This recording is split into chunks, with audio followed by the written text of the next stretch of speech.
Hello, everybody. So it looks like this upcoming week is yet again not gonna be a week where fundamentals matter. And of course, I do my usual big buy video from MSTR. MSTR announced to buy a big buy today, but unfortunately, that is not the news of the day. The news of the day is the blockade. We are now blockade Sunday. And we're not going to be able to win as long as this macro madness continues.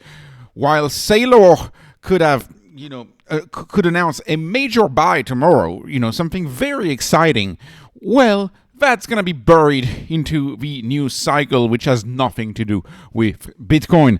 And the worst part about all of this, and I'm calling it the blockade news, so now we're escalating, I suppose, or I don't even know what's going on. It's very tough to know the truth as to what's happening over there. But the point is, of course, the bad macro news only happens on a weekend. It's always on a weekend. It always falls on a weekend.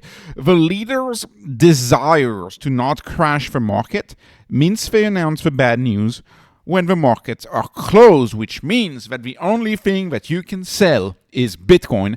And Bitcoin, from the blockade announcement and the failed talks announcement, dropped nearly $3,000. We were at 73,500. We're about to climb to 75. But of course, this crazy market had to take it back down. I have zero trust in this market. I continue to have zero trust in this market. My cash is getting to concerning levels, but I don't trust it. I don't trust this market that is based on tweets. This is a market entirely based on tweets. I wish I could isolate the market from the tweets and actually buy into the companies, buy into AI, buy into Bitcoin's fundamentals, buy into the fundamentals. How can you buy into the fundamentals when you have a tweet like this, which I didn't even read because I'm not interested in geopolitics. That's like, okay, it's a blockade. We are doing a blockade to end the blockade. Blockade to end the blockade. What is going on? What is going on? It's like the problem is we can't focus on the fundamentals. I want to focus on the fundamentals. We can't do that right now. The only way to invest in this market is to be super long term and to invest for the 2030s and beyond, because I have already called this decade a lost decade for investing. This decade will have looked like very much like the 2000s decade. Very much with the dot-com crash and all the other crashes. The 2000s were an awful decade. I think the 2020s will turn out to have been an awful decade. Back to Saylor.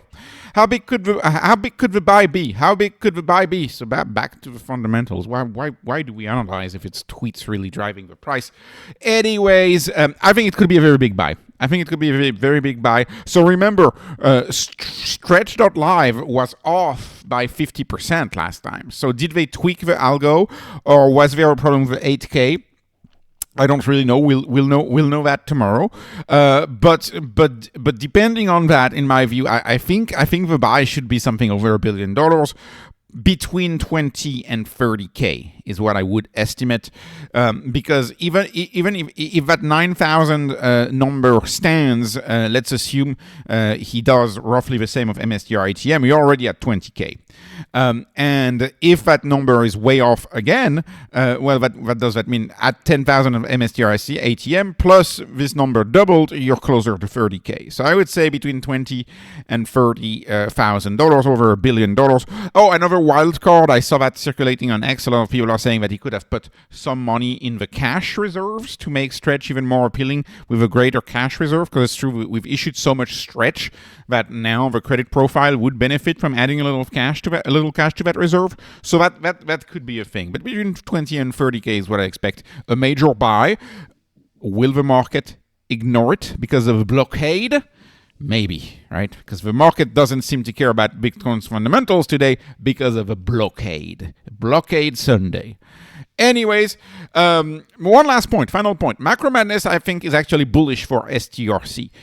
How many people want to exit the casino? Because don't get me wrong. I mean, don't get this wrong. The market, unfortunately, has turned into a casino because it is replying to unknown unknowns. Or, I guess it would be a known unknown, but it's replying to tweets, and we don't know when they come, and we don't know the nature that they are. So the randomness of these tweets that drive the market, that drive trillions of value, is insane. It's very much like the casino. You have a tweet that can make the stocks go up to trillion or go down to trillion. The financial market can go up or down to trillion based on a tweet. So it's a tweet-driven market. We've been in a phase like that for 6 months, where the market replies to forces that are much more akin to a casino than they are to what we've been used to with the market, which is over a long time, over a long period of time. It's a weighing machine. But that long period of time, might actually be the 2020s decade. That's the length of a period of time. So how many people actually want to exit the casino and buy into an engineered product who's parametrically designed to trade at 100, which is exactly what Stretch is. Stretch has been very, very, very impressive, trading at 100. And so I think that could bode very well for the demand for Stretch. Of course, on the 15, when the stock goes ex-dividend, when Stretch goes ex-dividend, we'll be curious to see how long it takes to retake 100. That's going to be a big deal. But anyways, I think this decade will continue to be crazy. Hence my, crazy Mr. Market emoji right here, because I'll finish with that. Fear and greed dropped from 50. We were at 50, we're back at 42, and that's in a matter of hours, right? So fear and greed, we might get back into the fear territory. And I'll point out this.